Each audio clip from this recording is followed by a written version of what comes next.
बिस्मिल्लाहिर्रहमानिर्रहीम। अस्सलाम वालेकुम। आज 19 जून है और दिन है बुध का। कल 20 जून है और दिन है जुमेरात का। कल से वर्किंग डेज़ का आगाज़ हो रहा है ईद की छुट्टियों के बाद, और कल से ही बहुत अहम एक्टिविटीज़ होंगी। ख़ास तौर पे कल सुप्रीम कोर्ट ऑफ पाकिस्तान में जस्टिस काजी फ़ाइज़ ईसा साहब ने अपने सामने एक अहम मामला लगाया हुआ है, और वो है 8 फरवरी की जो धांधली हुई, जो इलेक्शन में मैंडेट चोरी किया गया, जो पाकिस्तान के लोगों की अक्सरियत को अक़लियत में बदला गया। लोगों ने जिनको वोट दिया उनको अक़लियत में बदल दिया गया, और जिनको पूरे पाकिस्तान से 17 सीटें दी गई उनको पाकिस्तान पर मुसल्लत कर दिया गया, पाकिस्तान पर उनको काबिज़ कर दिया गया, उनका पाकिस्तान पर कब्ज़ा करवा दिया गया। इसके खिलाफ मामलात इलेक्शन ट्रिब्यूनल में जाने हैं।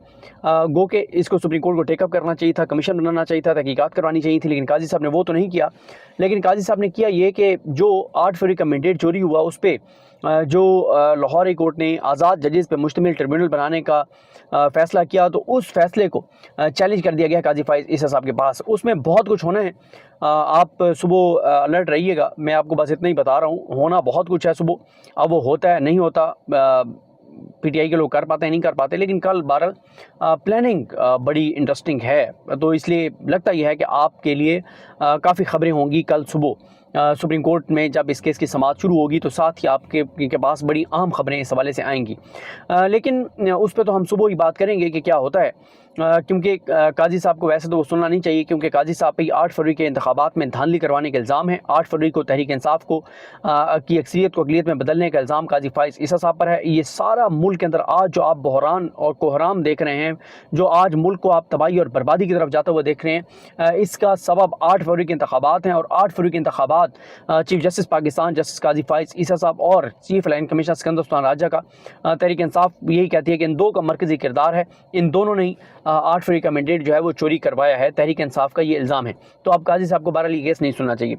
लेकिन मेन इशू पर आते हैं। मैं ये समझता हूँ कि इमरान खान साहब की रिहाई के लिए जो है वो सुपर ओवर का आगाज़ हो गया है। आप सुपर ओवर भी कह सकते हैं, आप 2020 मरले का आगाज़ भी कह सकते हैं, क्योंकि पाकिस्तान के इस निज़ाम में पाकिस्तान के तमाम इदारों ने, पाकिस्तान के इस पूरे जो एक पूरा एक निज़ाम है, इसने मिल के इमरान खान पर जो हमला किया था उसमें मेन 27 केसेस बनाए गए थे।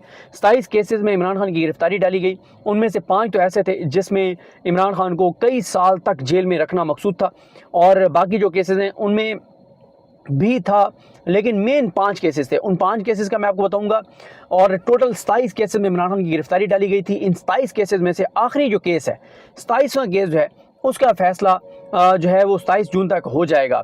और अब मैं क्यों कह रहा हूँ कि इमरान खान की रिहाई के लिए सुपर ओवर का आगाज़ हो गया है, अब ये डिपेंड करता है तहरीक इंसाफ की लीगल टीम पर, और तहरीक इंसाफ के अरकान असम्बली पर, तहरीक इंसाफ की क़यादत पर, तहरीक इंसाफ की तंजीमात पर, कि वो कितना दबाव बढ़ा पाते हैं।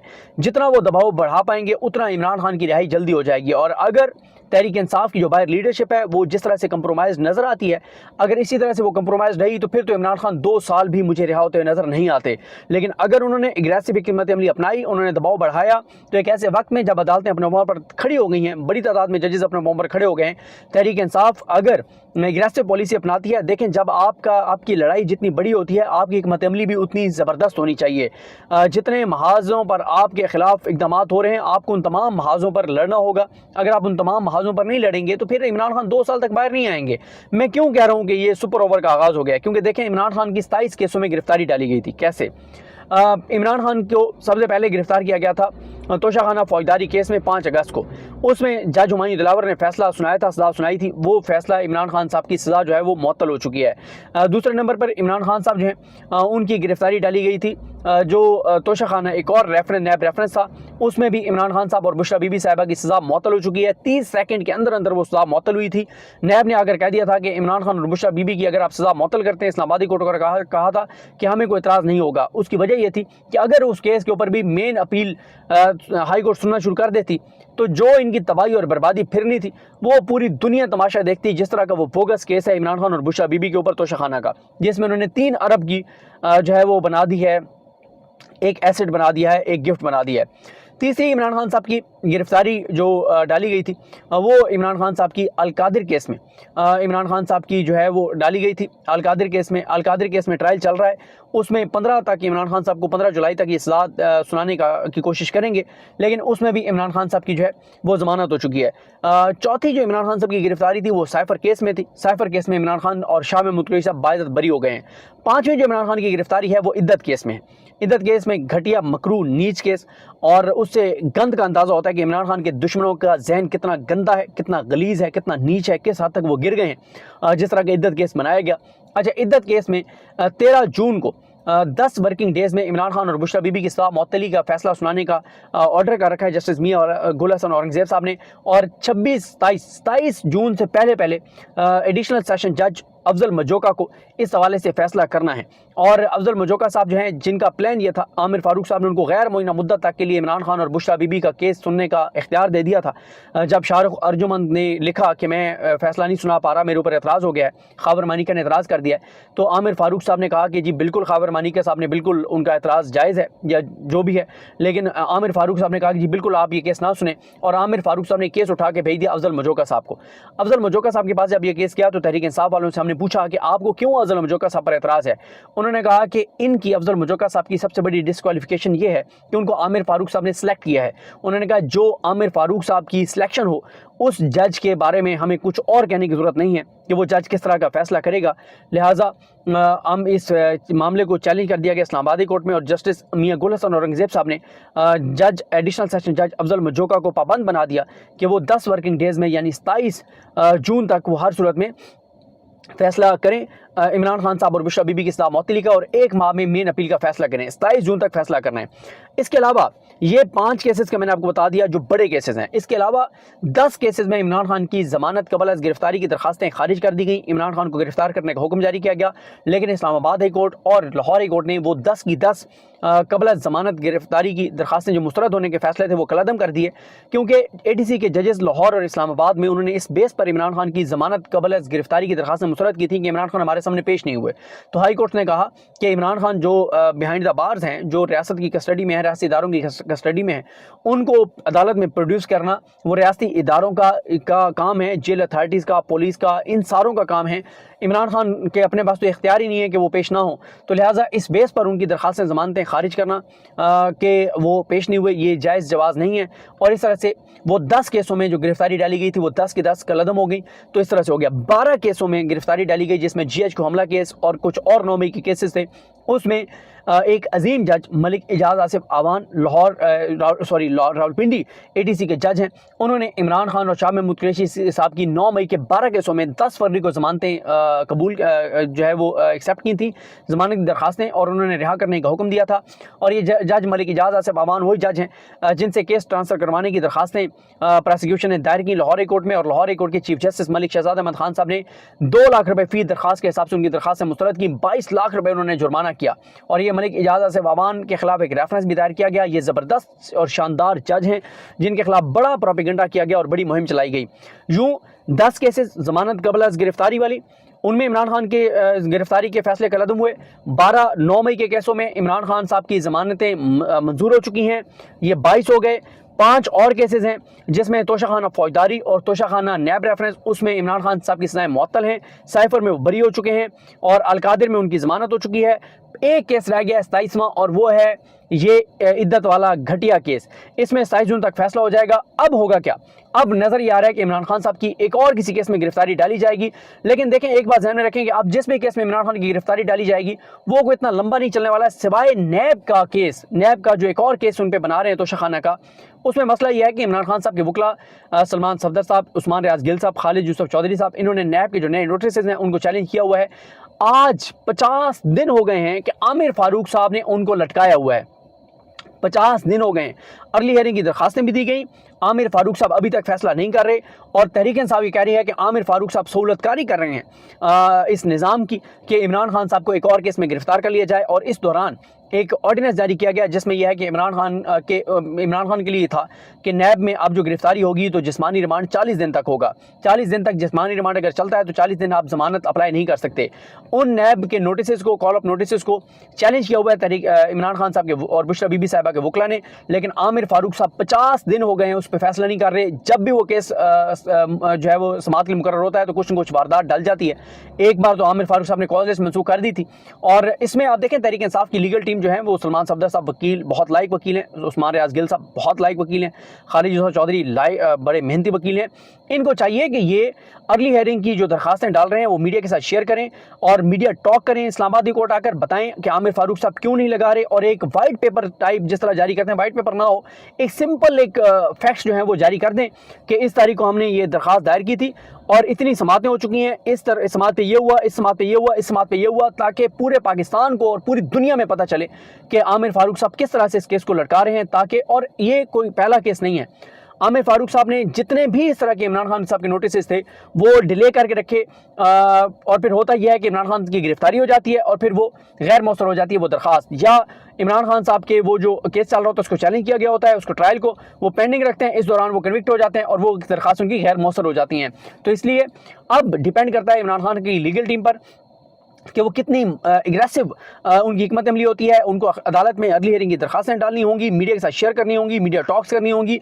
इमरान खान साहब के जो इमरान खान साहब के अरकीन असम्बली हैं उनको असम्बलियों में आवाज़ उठानी होगी, PTI को एग्रेसिव टोन इख्तियार करनी होगी, हर महाज पर लड़ना होगा अगर वो चाहते हैं कि इमरान खान जल्दी रिहा हो जाए। और अब वो टाइम आ गया है कि इमरान खान 1 माह के अंदर अंदर रिहा हो सकते हैं अगर तहरीक इंसाफ की लीगल टीम और इमरान खान साहब की जो बाहर क़यादत है, जो कंप्रोमाइज़ नजर आती है, अगर वो एग्रेसिव हिकमत अमली अपना लें। और ख़ासतौर पर KP के इमरान खान की जो मेन स्पोर्ट इमरान खान ने क्लीन स्वीप तो ज़ाहिर है पंजाब में भी किया, लेकिन यहाँ से मैंडेट चोरी हो गया। KPK में हालात पंजाब जैसे नहीं हैं, वहाँ से और एक तैयारी भी हो रही है लॉन्ग मार्च की जुलाई के एंड में या अगस्त में। अगर तो इस लॉन्ग मार्च की तैयारी भरपूर की जाती है और वाकई ये लॉन्ग मार्च किया जाता है तो इमरान खान की रिहाई मैं बहुत जल्द देख रहा हूँ। और अगर तहरीक इंसाफ की लीगल टीम ने एग्रेसिव हिकमत अमली ना अपनाई, मीडिया के साथ फैक्ट शेयर ना किए, प्रेस कॉन्फ्रेंसेज ना की, अदालत में दरखास्तें ना दायर की, और इमरान खान की जो अरकान असम्बली हैं उन्होंने एग्रेसिव टोन इख्तियार ना की, KPK में जो अली मीन गंडापुर हैं उन्होंने वो एग्रेसिव और प्रैक्टिकल काम ना किए, तो फिर मैं इमरान खान को 2 साल भी बाहर आते हुए नहीं देख रहा। और अगर तहरीक इंसाफ को जो करना चाहिए इमरान खान के लिए, अगर वो तहरीक इंसाफ ने कर दिया तो 1 माह के अंदर अंदर इमरान खान साहब बाहर आ सकते हैं, क्योंकि अब सुपर ओवर शुरू हो गया है। और क्योंकि मेन जो 27 केसों में गिरफ्तारी थी उसमें 27 जून को आखिरी केस का फैसला होने जा रहा है, सजा मुअत्तल हो जाएगी। अगर नहीं भी होती तो फिर 13 जुलाई तक उनको इमरान खान साहब की जो है वो इसको फैसला करना होगा। इमरान खान साहब की जो इद्दत केस में मेन अपील है, हो सकता है इमरान खान साहब की सजा मुअत्तली की दरखास्त को मुस्तरद करके गए कि हम मेन अपील सुन रहे हैं, हम मेन अपील में फैसला कर देते हैं, और मेन अपील जो है वो उसमें अगर वो इमरान खान की कन्विक्शन बरकरार भी रखते हैं इद्दत केस में तो वो जुलाई के अंदर अंदर इस्लामाबाद कोर्ट से सजा मुअत्तल हो जाएगी। तो मेन काम है तहरीक इंसाफ के अब अरकान असम्बली, टिकट होल्डर्स, तंजीमात, इन सब का, क्योंकि देखें इमरान खान को इतनी आसानी से बाहर नहीं आने दिया जाएगा। तो इसलिए तहरीक इंसाफ जिसको 70% पाकिस्तान के लोगों ने वोट दिया है, इमरान खान के नाम पर वोट दिया है, उनका अब ये काम है कि वो हर महाज पर एक्टिव हों, वो दबाव बढ़ाएं, वो एजिटेशन बढ़ाएं। अगर वो ये 3-4 महाजों पर एजिटेशन और दबाव बढ़ा लेते हैं तो इमरान खान कन्फर्म जो है वो जुलाई के अंदर अंदर रिहा हो जाएंगे। और अगर तहरीक इंसाफ के बाहर जो लीडरशिप है वो कंप्रोमाइज रही, वो सिर्फ ड्रामे करते रहे और अली मीन गंडापुर साहब भी सिर्फ ज़बानी कलामी हवाई फायरिंग करते रहे, फिर इमरान खान मुझे 2 साल भी बाहर आते हुए नजर नहीं आ रहे। ये वो टाइम है जब इमरान खान आखिरी केस में भी इमरान खान की सजा मुअत्तल होने जा रही है या वो बरी होने जा रहे हैं। तो अब अगर ये दबाव बढ़ा लेते हैं कि और किसी केस में गिरफ्तारी ना डाली जा सके तो बिल्कुल ये बढ़ा सकते हैं दबाव, और बिल्कुल इमरान खान की किसी और केस में गिरफ्तारी जो है वो नहीं हो सकेगी। लेकिन अगर मैंने जिस तरह आपको अर्ज किया कि अगर तहरीक इंसाफ वाले से बातें करते रह गए फिर इमरान खान साहब की किसी और केस में बिल्कुल गिरफ्तारी डाल दी जाएगी और फिर मुश्किल हो जाएगा।